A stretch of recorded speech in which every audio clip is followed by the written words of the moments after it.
Nagbabutyag sang kalain sang buot ang pumuluyo sang pila ka mga barangay sa syudad sang Iloilo na tuhoy sa pagpanghatag sang payout o assistance for individuals in crisis situation o AX. Sa interview sang Bombo Radio kay Nelly Dohinog, isa sa mga tagreklamo, iya ginpahayag isa siya sa mga pumuluyo nga wala nakabaton sang payout sa AX. Kaginpahayag sini nga kuntani hindi pagpilion sang barangay opisyales ang paghatag sang bulig agud mangin patas para sa tanan. Dugang pa sini nga kun may yara gid man sang payout para sa ilang nga barangay, mas pabor siya nga hiwaton ang pagpanghatag sa Freedom Grandstand agud mangin mas transparent kag balikawan nga anomalya samtang ginapanagtag ang ayuda. Hindi ako ginista nila, napili mo lang nila ang tagaan.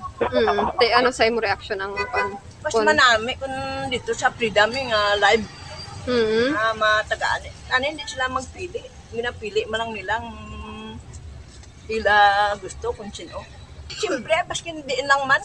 Hindi nga sila nga parehas ni tani kung ng 10,000 na, kung ginhatag di 4,000, kundi o kung 3,000, makaano pa sa iban